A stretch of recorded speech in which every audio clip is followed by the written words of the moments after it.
The new cache flexible method in Laravel uses the stale while revalidate pattern to define a stale period of cache data that is deferred to the background to revalidate if it sits in between the fresh and the stale period. Now, if you're using caching in your applications, this can help speed up requests for data you're happy to compromise freshness over speed. Let's go ahead and take a look. So if you're not already using caching, let's just take a look at a really basic example of caching a bunch of data. So we'll go ahead and use the cache helper here, and we're just going to say remember. Let's go ahead and just give this a key. So we'll just say users. Let's give this a seconds expiry. So I'm just going to keep this low very purposely for this episode. And we'll go ahead and define out a closure which returns a bunch of data. So I'm just going to grab all of the users that are in the database. Over in the database, I've already gone ahead and seeded 5,000 users, so we've got plenty of data to check speeds and whether we have any queries or not. Okay, let's head back over here and let's go ahead and assign this a value, and let's die dump on users. So if you are new to caching in Laravel, what's going to happen here is this closure is going to be invoked. It will return all of these users immediately, but inside of this process, it will go ahead and cache this in whichever cache driver you are using. And the next time this request comes around, it will serve the cache version.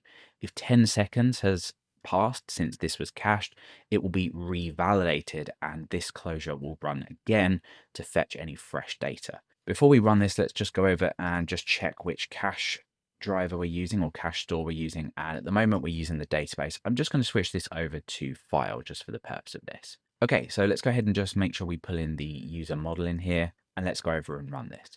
Okay, so we get back these users. The next time I run this, that is now pulling from our cache, in our case, our file store.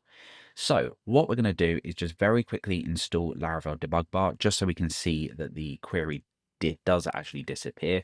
So let's pull this in and let's go ahead and return a view here, just so we can get the benefit of that debug bar. So I'm just going to go ahead and make out a really simple home view here, and we can get rid of this altogether. We don't necessarily need to dump this data. We just want to see this being queried.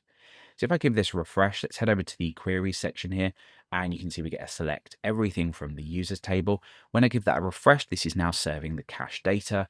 And then after about 10 seconds, we get the new query running in. So once we've understood this, if you do already know what caches are, this will be pretty obvious to you. Let's go ahead and talk about cache flexible. So what this will allow us to do is now use a flexible method, and we can still pass in a key, but we now have an array where we have a first value, again in seconds, where we consider this data to be fresh. So we can pretty much just replace out the 10-second value that we had before. What we then do is we have a secondary value, which is when we consider this stale. So this is the fresh consideration. This is the completely stale consideration. Now, in between this is where we can still serve from the cache, but in the background, it will revalidate between these two values. That means that if only 5 seconds have passed, the user will be served the cache data absolutely. Between this, the user will still be served the cache data, which might be considered slightly stale at this point. But in between this, in the background, this will defer the revalidation to a background process. If you've already looked at the defer function that's new in Laravel, you'll know how this works. After 20 seconds, this will then go ahead and revalidate on the user's request. So you might be thinking, well, what's the point of this? Well, the point is that you have a period in between here that the user still has a very fast request, but in the background, it gets revalidated.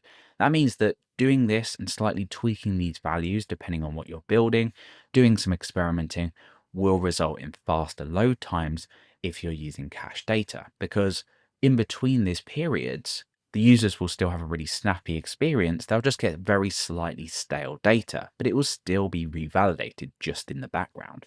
So you can play around with these values, but let's just test how this works. So we need to be really careful with this, and there are other ways to do this, but I'm just going to refresh the page and just check when these queries come in. So we're going to go over to the app. I'm going to give this a refresh just a couple of times just to get the query gone. We are now serving from the cache.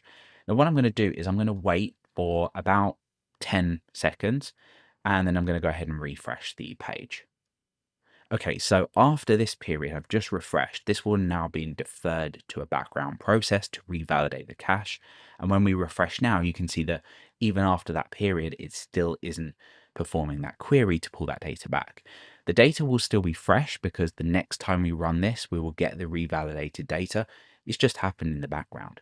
Now, I'm just going to keep talking for a few minutes, and then after about 20 seconds, we are going to go ahead and refresh the page, and that will then be the completely stale data, which is then going to be revalidated, but as the user hits the page. So the user will then get a slightly slower request. Remember, the entire point of this cache flexible method is that you can still serve slightly stale data while revalidating in the background to speed up your application. Okay, so we should be good now. Let's give that a refresh, and there we go. I've been talking away. We now get that query.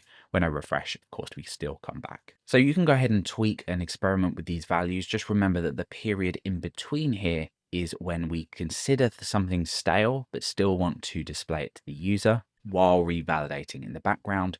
So go ahead and play around with these numbers depending on what you're building.